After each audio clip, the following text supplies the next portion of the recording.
ಸುರಭಿ ಅಂತ BSc physiotherapy ಮುಗಿಸ್ಕೊಂಡು ಅಂತಿಮ ಘಟ್ಟದಲ್ಲಿ ಇರ್ತಾರೆ ಅವರು. ಕಾಲೇಜ್ಗೆ ಹೋಗುವಂತ ಸಂದರ್ಭದಲ್ಲಿ ಪಿಕಪ್ ಡ್ರಾಪ್ ಮಾಡಕ್ಕೆ ಒಂದ್ 2 ದಿನ ಒಬ್ಬ ಕ್ಯಾಬ್ ಡ್ರೈವರು ಅವಕಾಶ ಸಿಗತ್ತೆ. ಅದನ್ನ ದುರ್ಬಳಕೆ ಮಾಡ್ಕೊಂಡು ಅವನು ಆ ಹೆಣ್ಣು ಮಗುನ ತಲೆ ಕೆಡಿಸಿ ಅವನು ಡ್ರಗ್ ಅಡಿಕ್ಟ್, ಈಕೆಯನ್ನ ಕೂಡ ಡ್ರಗ್ಸ್ಗೆ ಅಡಿಕ್ಟ್ ಮಾಡ್ಬಿಟ್ಟಿರ್ತಾನೆ.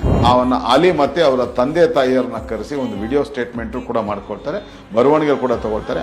ಆ ಹೆಣ್ಮಗು ಸುರಭಿಗೆ ಮುಂದೆ ಜೀವನದಲ್ಲಿ ಏನೇ ತೊಂದರೆ ಆದ್ರೂ ನಾನೇ ಜವಾಬ್ದಾರಿ, ಏನೂ ತೊಂದರೆ ಆಗದಂಗೆ ನಾನು ನೋಡ್ಕೊಳ್ತೀನಿ, ಮತ್ತೆ ಹಿಂದೂ ಸಂಪ್ರದಾಯದಂತೆ ಆಕೆಯನ್ನು ಮದುವೆ ಆಗ್ತೀನಿ ಅನ್ನೋ ಮಾತನ್ನ ಆತ ಹೇಳ್ತಾನೆ. ಅದಾದ ನಂತರ ಅವರಿಬ್ಬರನ್ನ ಕಳಿಸ್ಕೊಡ್ತಾರೆ. ಇದಾಗಿ 1 ತಿಂಗಳು ಕಳೆದಿರಲ್ಲ, ಮತ್ತೆ ಅವರ ತಾಯಿಯವರು ಗೀತಾ ಅವರು ಫೋನ್ ಮಾಡ್ತಾರೆ, ನಮ್ಮ ಮಗಳಿಗೆ ಅವನು ಆಲಿ ಅನ್ನೋನು ಸಿಕ್ಕಾಪಟ್ಟೆ ಹೊಡೆದಾಕ್ಬಿಟ್ಟಿದ್ದಾನೆ ಅಂತ ಹೇಳಿ.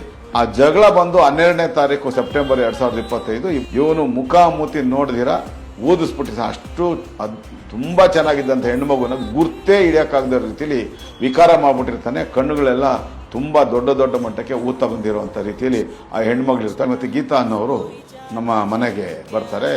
ನಿತಿನ್ ಅರಸ್ ಅಂತ ಮತ್ತು ತೇಜಸ್ ಅನ್ನೋರ್ನ ಅವ್ರ ಜೊತೆಗೆ ಬರ್ತಾರೆ. ಒಂದು ವಿಷಯ ಹೇಳ್ತಾರೆ, ಅವರ ಮಗಳ ಬಗ್ಗೆ ಆ ಹೆಣ್ಣು ಮಗುನ ತಲೆ ಕೆಡಿಸಿ 2 ದಿನದಲ್ಲಿ ಆಕೆ ಸುರಭಿ ಈತನ್ನ ಬಹಳ ಇಷ್ಟಪಡುವಂತ ತಲುಪಿಡ್ತಾಳೆ.